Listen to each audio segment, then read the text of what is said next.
Hello, and welcome to my Managing Investments in a Changing Market seminar. I'll be focusing specifically on market volatility, recessions, and ways to protect your retirement nest egg, possibly even finding pockets of growth in a declining market.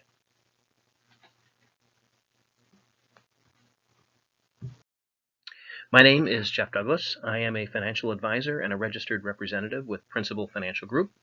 This seminar is strictly information only, and I do not have any products or services that I'm trying to sell you, just sharing valuable professional financial information. My specialty really is in building and executing strategies for individuals and families from early stage careers to pre-retirees and those actually in retirement. As I go through the presentation, please feel free to pause it, write down any questions you may have, even email me during the playback. I monitor email regularly and may get back to you while you're listening. At the end of the seminar, I have listed out several resources and guidebooks you may find useful. They're all complimentary, and I'm happy to either mail or email them to you. And my contact information is at the beginning and end of this seminar. Please feel free to reach out. As I mentioned, I'm an available resource offering reliable professional financial information. There's no cost or no obligation. I have included a LinkedIn address, as you can see on this slide. It shows my full profile if you so choose to take a look and see the background. Some people prefer to do that. And in spite of the social distancing requirements that we're now under, unfortunately, I am fully functioning in my business and able to assist with any questions or concerns you may have by phone, by email, by Skype, any which way. With that being said, I would like to get started. I have several topics that I'll go through today. It takes roughly a half hour.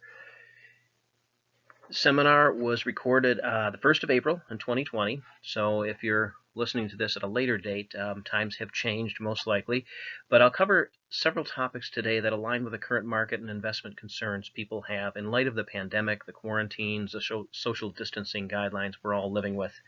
The recent stock market sell-off has created alarm and concern for many. I'll review what's going on and why. From there, I will discuss at a high level the market cycle and recessions.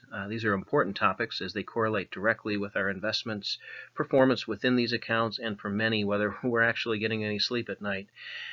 It's my objective to share information with you that will help bring some peace of mind to you and give you information needed to get to that point. I will also present details on how to bring predictability and mitigate risk within your investments through 4 key actions, and you can take these on your own or with professional guidance and support. I will define what an optimal investment account looks like and then review several complementary resources and services I'm sharing with you. No cost, no obligation. They can be emailed or they can be mailed to you. I typically present my seminars in a do-it-yourself fashion, sharing tools and resources for people to take action on their own. I also know not everyone is comfortable in taking on this challenge on their own, and they're also not sure where to get help. So I help people like you that are in this situation, and I do it every week pretty much, offering professional guidance and resources to bridge that gap between doing it on your own and hiring a professional.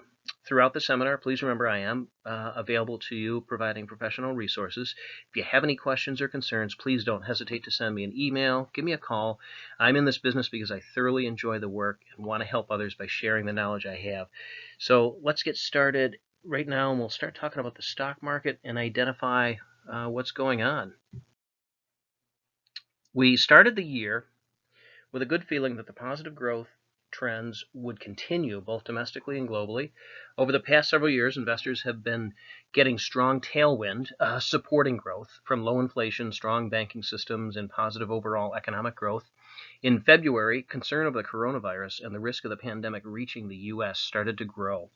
Production in China began to impact the economy on a global scale, and these two factors really contributed to the initial volatility our markets experienced in February. In March, 2 big factors came into play to lead the sell-off and volatility we're now experiencing. The reality of the pandemic is reaching the U.S. soil hit, and then a conflict arose between Saudi Arabia and Russia over oil pricing and production, each country having a goal of becoming the dominant provider of oil in the world. The sell-off in our stock market and extreme volatility experienced as a result of these 2 factors. Our underlying economy has been stable. Unemployment was very low, and inflation held in check. These characteristics have kept optimism for a quick rebound once the pandemic passes through the U.S. I hear people relate today to 2008. And they are two very different stories. So I want to quickly go through what makes this different. In 2008, we experienced a major recession and a sell-off, causing many investors today to fear the repeat of that challenge. It's important to note the market reaction and performances today. They're very different from 2008 and 2009. In 2008, the banking industry collapsed. Today, we have a highly capitalized banking industry with strong guardrails to eliminate a repeat of 2008. Also, the Fed has responded quickly with a stimulus bill that's now law, designed to help both individuals and business owners. The current stimulus bill is designed to support payroll for affected companies, where in 2008 it was a bailout of companies. So when it didn't necessarily support furloughing employees and getting them back to work quickly, which we hope will happen. As a result of the tax bill over the past 2 years, large corporations have significant levels of profits, and that's going to keep them strong in the coming weeks and months, and hopefully get them through and give us the chance for a rebound fairly quickly. That's what we're hoping. Should we see a peak in the pandemic by late April, early May here in the U.S., growth in the second half of the year is very possible.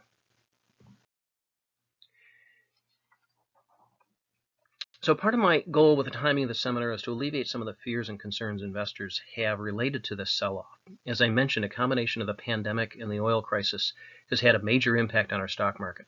As you'll see in my next topic, history really teaches us some valuable lessons when it comes to the stock market performance and predictability. If you look at the chart here, you can see how the market has responded to pandemics and epidemics in the past after both a 6-month and a 12-month period. If the past holds true, a stock market rebound won't be a surprise later this year. When you look back to as far as 2003 with the SARS epidemic and to the most recent, the Zika virus, our markets have short-term declines and sell-offs followed by a strong rebound. So you can see the most recent Zika in 2016, where after 6 months from the peak of that epidemic, our markets rebounded up 12%, and by the end of the year, they were 17.5% growth. So they do rebound. I alluded to history and the lessons we learn when it comes to the stock market. The market cycle goes back over 100 years and gives us a layer of predictability that can be reassuring, can provide our investments knowledge of where they should be based on individual goals and risk tolerance, and I'm going to touch on this later in the seminar. But our stock market and overall economy follows a predictable cycle of expansion. This is characterized by economic growth, low unemployment rates, and a growing stock market, followed by a peak. At our peak, our production, the gross domestic product, is really at its maximum output, and we're at the lowest possible unemployment rates. Once we reach a peak, the economy begins to contract, where economic growth slows, unemployment increases, and previously higher inflation rates begin to decline. Somewhere in the contraction phase, stocks enter a bear market, which is about what's happening now. At some point, we reach bottom, known as a trough, and then we begin this whole process over again. It's very difficult to predict when each phase of the cycle will begin or end, but rather we rely on indicators to identify that we're in that phase. Generally, we don't know when the peak of a market is until it's passed. I want to share a few definitions with you, taking the assumption that you may or may not be aware of their meaning. So bear market, bull market, and corrections, we hear these all the time. Bear market refers to the time when stock prices drop 20% from their most recent high. Bull market refers to a period of time where stocks are generally increasing. Corrections refer to a drop in the market by 10%. This can happen in one day or over the course of several days. And as a point of reference, and to reiterate that history does provide us guidance, on average, the S&P 500 index experiences a 5% pullback 3 times a year, a 10% correction at least once a year, and a 20% plunge every 7 years. So the bottom line is we're experiencing a correction. We may be entering a period of contraction, possibly leading to a recession, but it's really too early to know for sure. So that being said, and why I'm bringing all of this up is to put a frame of reference of where a lot of people are from my conversations with investors, whether they're my clients or just people looking for information. And my advice, and what I'm sure you would hear from most professionals in the financial industry, do not make emotional decisions when the market is in decline. When you panic, you generally sell investments and move to a safe haven. That kind of makes sense. Unfortunately, investors typically sell when the value is low and are losing money because they initially purchased their investments when the share prices were higher. Once that dust settles, the I see the market is strong, I'm going to get back in mentality hits people. This whole buy high and sell low is really not a good strategy to follow. As I mentioned, history does tell us a story. In 2008, the sell-off was followed by a rebound of 53. The market rebounded 53.6% after the 08-09 recession that we went into. Those that held tight in the market suffered minimal losses, while those that bailed really needed a longer time frame to recover. I realize this is not the easiest thing to do, and to stay in the market when it seems like the world is caving in, it's a challenge. During the second half of this seminar, I'm going to start presenting the actions you can take to position your investments to weather recessions better, eliminate some of the variability of those ups and downs, and overall give you a greater peace of mind, hopefully. So I've been doing seminars for several years now with the local public libraries in Monroe County, and I'm finding some of the topics can be overwhelming. There's a lot of information. I'm starting to include key takeaways after the major break. So we're about halfway through the seminar, and I thought I would take a moment to just recapture the major takeaways that I've shared with you. So the current sell-off and the volatility seen in the market is really a direct correlation to the COVID-19 pandemic and the oil crisis between Saudi Arabia and Iran. And actually, it is Russia. I have a typo in there. It's Russia.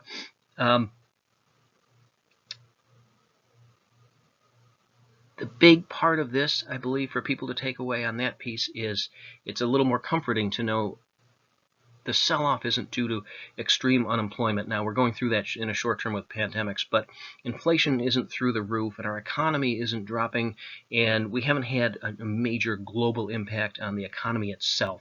It's for two very specific reasons, the pandemic and the oil pricing production conflict between Saudi Arabia and, as I mentioned, a correction there, Russia.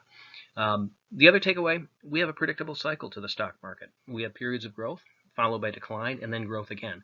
It's not always the same time frame this happens, but it is very predictable. And then the last key takeaway really is don't make emotional decisions related to the market declines. It really doesn't do you any favors. It's hard not to, but your best bet is riding the storm. And this portion of the seminar, I'm going to really be giving you some key things that you can do, actions you can take to help you weather future storms. And it does lead me to the second half of the seminar, where I'm really going to focus on those actions you can take to mitigate your risks in your portfolio, how we can align investments with the level of risk you're comfortable with, and hopefully give you some peace of mind during periods of market volatility and decline. As I mentioned earlier, I'm always available to answer any of your questions. Please don't hesitate to give me a call, to email, or question if you have any kind of questions or concerns on your own investments. There's no cost, there's no obligation for me to share this kind of information with you. So that being said, we'll get into the next half of the seminar here. Protecting your retirement nest egg in a changing market, it is definitely where we are today. The goal of this part here is to have confidence where we are invested, where we want to be with our IRAs, our 401ks, any other investment accounts that we have. And we want to make sure that we're taking the actions necessary to maintain that level of confidence. I'm a big proponent of following best practices and implementing processes that actually work. This philosophy really holds true when it comes to investing. So let's take a look at what's under our control and things that are outside of our control that really we should try not to influence some of our actions. You can see we have control over our investments, our 401ks, our IRAs, and other accounts, specifically how we invest, where we invest. Can we control costs? Are we trying to diversify our holdings? Number of different actions that you can take, keeping control over your own investments. And this holds true whether you're working with a professional financial planner or you're working on your own. But it is also important to remember there's things we can't control, and using that as the inspiration to take control or work with a professional who will guide your control over your investments. So we can't control the economy, unemployment, how the market responds to events, but we can make sure we're invested in areas and degrees of risk that we want. So I'd like to look at the control we can have over our investments, whether working with a professional or doing it on our own, as a set of 4 specific actions that you can adopt.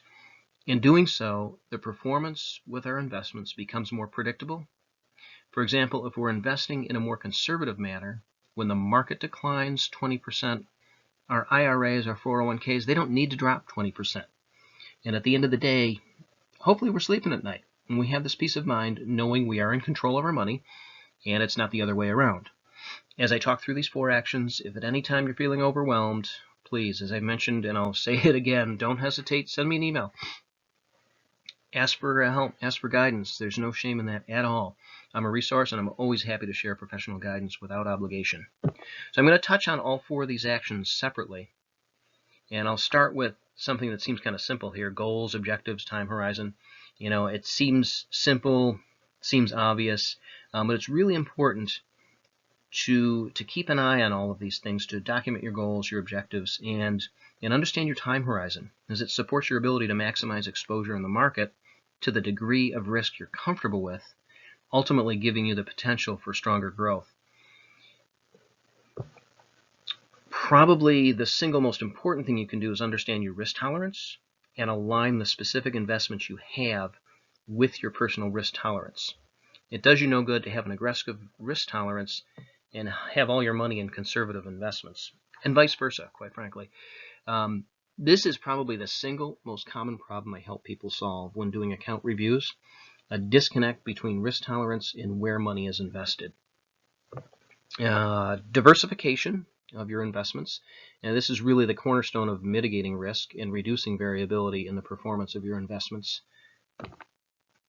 And finally, rebalancing, whether it's quarterly or annually, not necessarily needed on a monthly basis, but when I work with people as clients or just to help them review their investments, I find rebalancing to be one action most people aren't aware of or just don't take the time to do.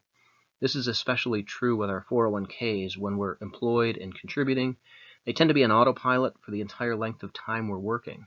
The significant market changes we just experienced are a good reason to really look at rebalancing your account.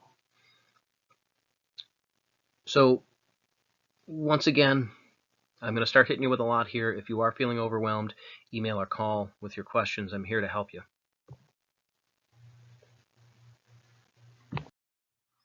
Okay, starting with as I mentioned, I've got 4 aspects to a really good quality diversified plan. I'll start with goals, objectives, and your time horizon. May seem goals, objectives is kind of the same thing, but they are a little bit different. So with goals, you should be looking at why you're investing. Is it for retirement, which would look differently than an account designed to build wealth? Or are you trying to fund a college education?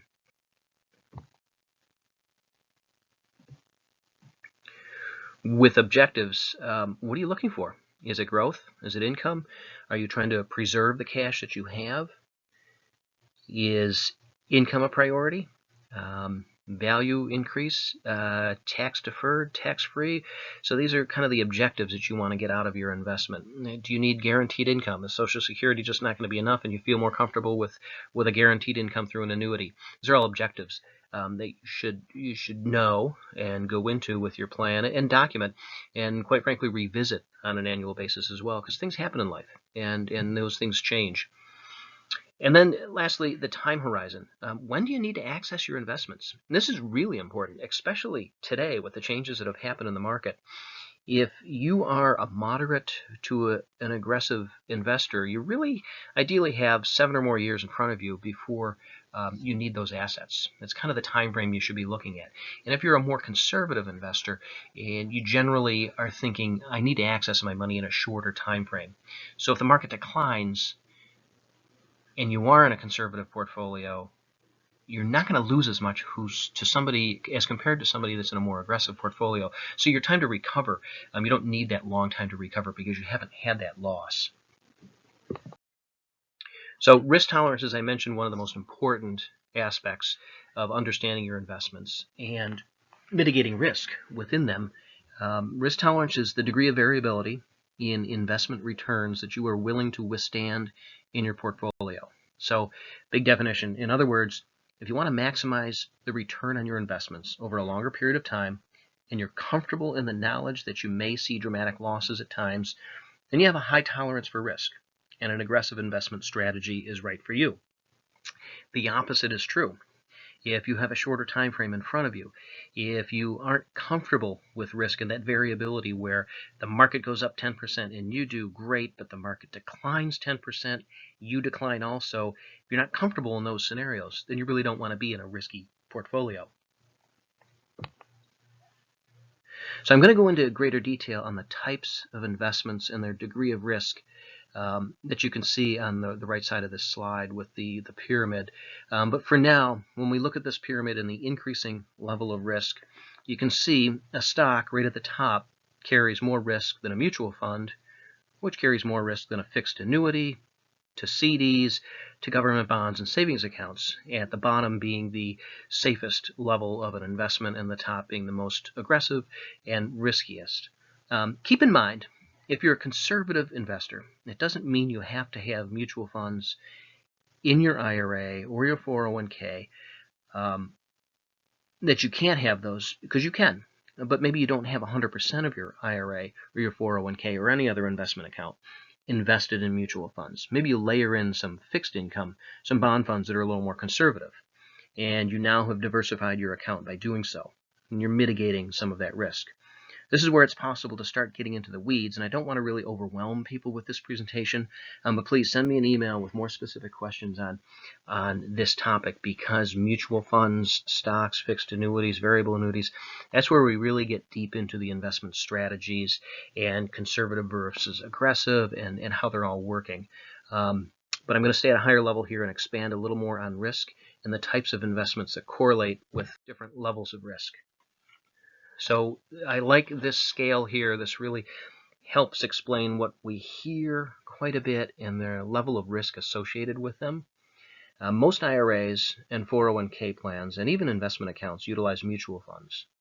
So a mutual fund is simply a collection of several hundred stocks, all carrying a similar objective, owned by the mutual fund. You could have a mutual fund that may own over 800 different stocks.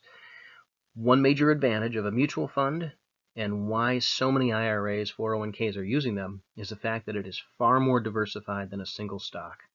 If one stock declines in a mutual fund, chances are the other stocks held in that same fund will mitigate that loss.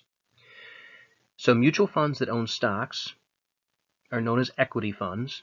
Mutual funds that own bonds are known as fixed income funds. In general, fixed income funds, short-term fixed income, as you see here labeled on the scale, those are more conservative than equity mutual funds. Now, when you look at equity mutual funds, there are different categories of them. There's large U.S. equity, small to mid U.S. equity, referring to the size of the company the mutual fund is investing in, and then international equity.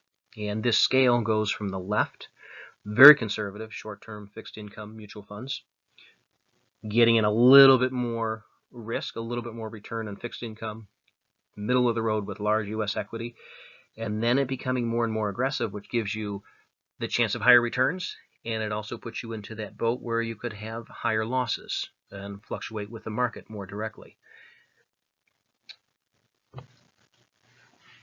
So if we're looking at a portfolio, we want to be conservative.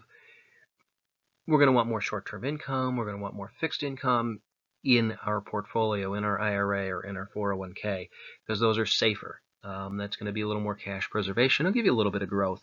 And there's not an exact proportion, but this gives you a flavor of what you want to look at for conservative to aggressive in your strategies.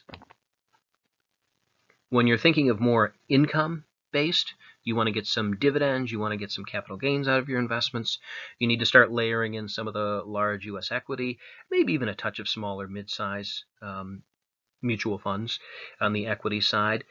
Once again, there's not an exact proportion, but you can see we're starting to get a little more aggressive in our investment strategy. And then the last one being the growth. This is the furthest down the spectrum of the aggressive to back to conservative side. It really shows you kind of the mix of what you can put into your portfolios, from safety to growth, mix and match, diversify. So your ideal portfolio will balance investments in each of these categories to align with your risk tolerance and time horizon.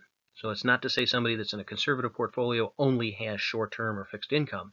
They may want to, that may be their choice, But if we diversify, we can layer in some other categories like a large U.S. equity, almost like an S&P 500 index fund, that will capture more market growth for you, but keeping your overall portfolio more conservative and mitigating some of that risk where the higher percent of the funds that are in there are in that fixed short-term category. So this brings me to the next action you can take, diversification. This is a risk management strategy where the act of diversifying the investments in your account, mixing conservative to aggressive, will control the degree of variability with your investments, meaning the ups and downs that you experience, either with the market or less than the market based on your strategy. For example, if I have an IRA or a 401k with all equity mutual funds and heavily weighted with small cap and international funds, I have a very aggressive account, seeking growth, but knowing when the market declines, my account's going to go down too. In order to reduce the exposure to the market decline that we're seeing today, adjusting the proportion of equity to fixed income will add more conservative investments that may not increase as much in value when the market is growing, but they're not going to decline in value as much as the market does. So diversifying in this manner really helps you mitigate risk, capture growth, and potentially limit your losses. The critical element to diversification is really understanding your risk tolerance, though, and it's keeping that mix of investments that align with your tolerance for risk. This eliminates a lot of variability. This really makes things much more predictable to you. If you're aggressive and you know you're aggressive and it's where you want to be, you're okay when the market goes up and you're okay when it goes down because you're in it for the long haul.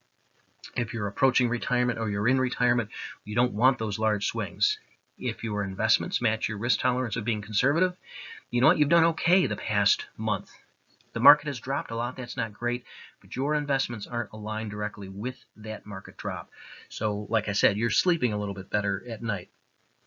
So if you're listening right now and you're wondering, oh gosh, how am I ever going to make this happen with my own investments? I don't know, the fifth or sixth time I'm saying it, please don't hesitate. Email me. Ask me for help. Give me a call.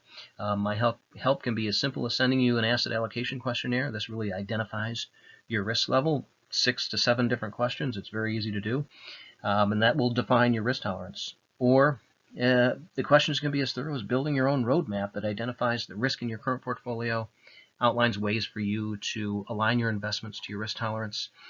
As I mentioned, this is no cost. There's no obligation. It's really just good professional financial information that I'm willing to share. Then lastly, rebalancing. We typically look at two high-level segments of the market. We look at stocks and bonds with our investments, and they could be directly a stock or a bond, or it could be bonds that are embedded inside of a mutual fund and stocks, equity that's in a mutual fund. They each react differently to the market and the market cycle. So bonds tend to be more conservative, and they're able to oftentimes show growth in periods of contraction, or even in a recession. Maybe not a lot of growth, but they can show growth at those times. But they don't tend to grow as strong as stocks do, especially when the market is expanding. Stocks, in general, react the opposite and can do really well in times of expansion and can decline during periods of contraction. This is a generality. It's not an actual. You really need to look at the actual stock or the actual mutual fund to get more specific. So I am keeping it kind of at a higher level there. So let's look at rebalancing and what it means to your account.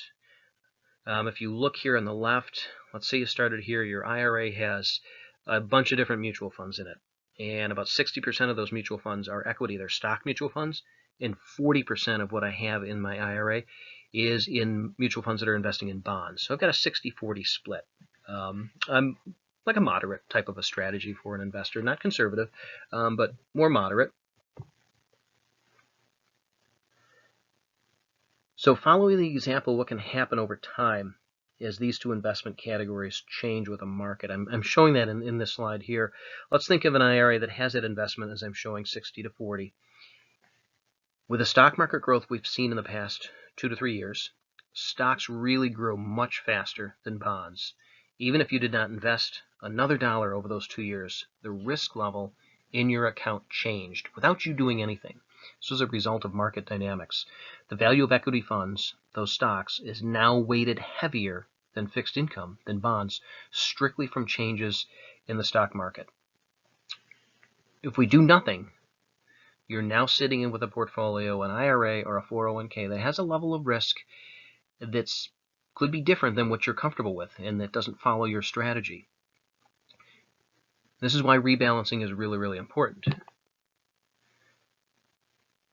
So it's really nothing more than moving money between the two asset classes to maintain the proportion of equity to fixed income that aligns with your risk tolerance. So at this point, we've really put together a plan to ground any of your investment accounts in a best practice approach. The key element really being that correlation of your risk tolerance to the level of risk you're invested in. When you understand that and your investments are aligned with a risk strategy that you're comfortable with, you've traveled through the past month or two here with a level of acceptance and understanding that I'm going to decline because I'm very aggressive, but I got 20 years in front of me that I'm invested in. Or I'm retiring next year. I can't afford a loss. I have been investing conservatively. So while it's not great right now in the market, I haven't declined to the 20, 30% that I'm seeing other people have. So earlier in the seminar, I mentioned building predictability in your investments and mitigating risk. So if you don't want to decline at the same rate as the market, you don't need to, but you can still stay invested. Building your optimal portfolio, the right IRA or 401k plan for yourself will look a lot like the key points I have on this slide. Your risk tolerance will define the characteristics of your investment, conservative to aggressive or anywhere in between. In doing so, having a greater proportion of conservative investments will still give you the opportunity to grow your money, but not to the degree we see the market expand. The same is true for the opposite, where the declines won't be as severe as the market when you're on that conservative side. Once you know your comfort level with risk, creating your optimal investment account becomes a reality. And it's important to note this is a long game.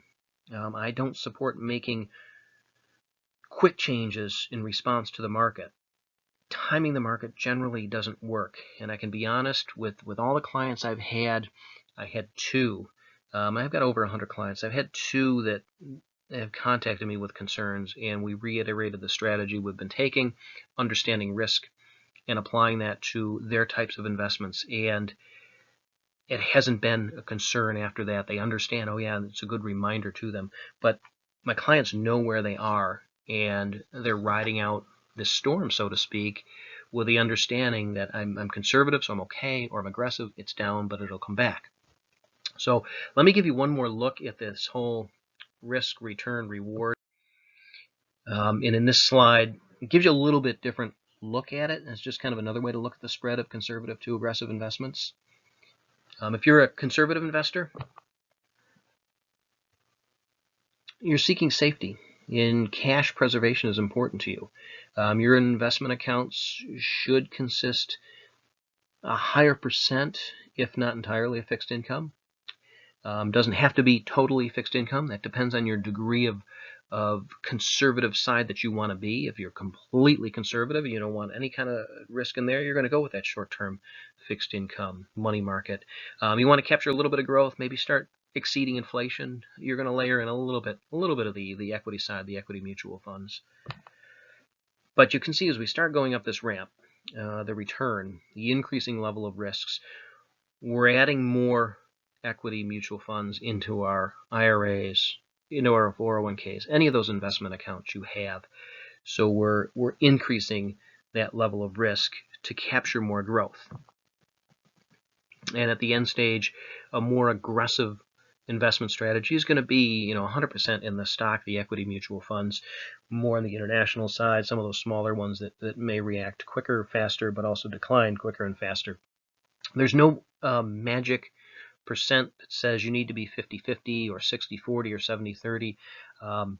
This really comes down to understanding your personal risk tolerance, and I work with people quite a bit to make sure that they understand that, and then look at what are those investment options out there when it comes to mutual funds and stocks, and how do we blend them to fall into a category that maybe is between safety and income, or is all income, or maybe ventures a little bit further on the risk spectrum and layering some growth strategies. But like I mentioned, there's no exact proportion to fit a specific risk tolerance, but definitely a range that I put people into. Okay, so this was the last of the segments and the second major segment of this seminar. Major takeaways: really stick with the basics when managing your IRAs, your 401ks, or any other investment account. Define your goals, know your objectives, understand your time horizon. These things really drive the actions you take with your investments. Understand your risk tolerance. I can't express that enough, how critically important that is. Know your risk tolerance and align your investments so that you're going to sleep at night. You're going to know you're invested conservative to aggressive, and you're going to know where you should be depending on what the market's doing. And then diversification and rebalancing. They're really the two best practice actions to help mitigate risk, and they're driven from your understanding of your risk tolerance, but they reduce variability. They bring some predictability to your investments. All right, so where do we go from here? I've hit you with a lot of information. There's several people out there that are listening that are adept, they're knowledgeable, they spend time reading this. There's a lot of people out there that this is just, it's like the Greek language, it's foreign, they really just don't understand it. I get a lot of people that tell me in my seminars, I feel stupid, I should know this kind of information, it's my money. And I always relay the same story back to them. If I have a problem with the electricity in my house, if I have a plumbing problem in my house, I don't tackle it. I don't know. I hire a professional that's trained, that's licensed in this information. And that's no different than this scenario here. I'm giving you a lot of good information. I'm giving you a way to navigate these market changes and really protect that retirement nest egg that you've been building, you have built. Doesn't matter where you are on that spectrum of early stage career to in retirement. But if you've made it this far in the seminar, you like the ideas presented, you're not confident in your next steps, once again, call me. Send me an email. I'm happy to get you started, guide you to any degree of help that you desire. No cost, no obligation. I typically help 3, sometimes 4 people a week with a full account review. And they're not clients. This is just people I'm helping. And that full account review, it includes documenting your goals, understanding your objectives and your time horizon. I'll quantify your risk tolerance for you. I'll review the investments that you currently hold. I'm not going to ask you for account numbers. I'm not going to ask you for personal identifying information. But I'm going to want to know where your money's invested. Maybe just the percent within that account of mutual funds, of fixed income or equity, as opposed to even the dollar amount. I'm more concerned what that split is on the risk side of your investments to then align that and give you that path. Diversification or rebalancing strategy to find what that would be for you that'll help you better align your investments with your risk tolerance so you can get through these moments in time.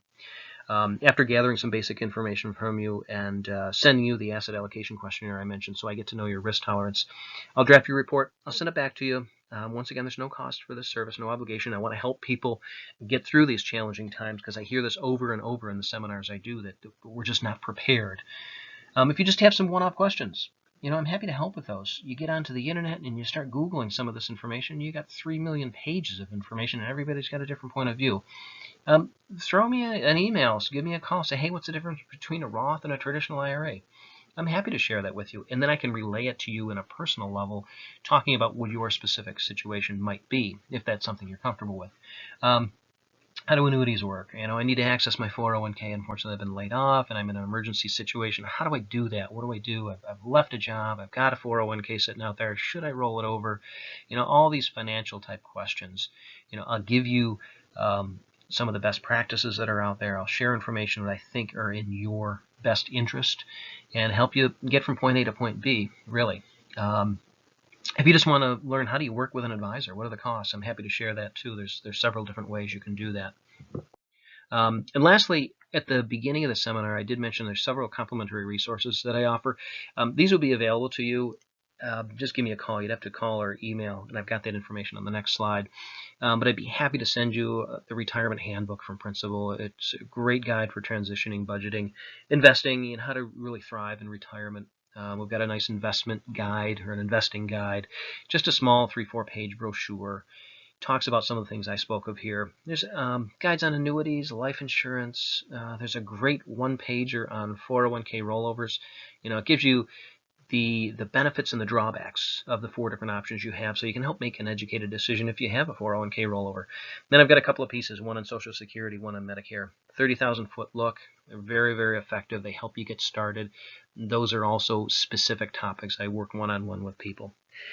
So ultimately at this point in this seminar, I'm hoping you realize that you have an advocate out there. You have somebody that can help you. I'm not going to push you. I'm not going to call you at the dinner hour and say, you need to buy this, you need to buy that. That's not how we work. I'm here to offer professional guidance and resources wherever I can. If you like the seminar, you like the slides that are on here, and you like a copy of it, let me know. I'll email it to you as a PDF, or I'll drop it in the mail to you.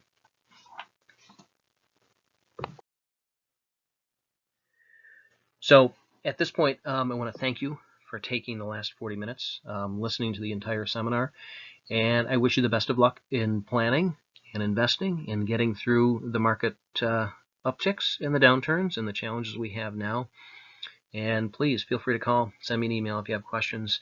I perform seminars live when we're under normal conditions at both the Irondequoit Library, the Fairport Library, and several other towns in Monroe County. So you'll see those on the calendars there as well. Thank you again.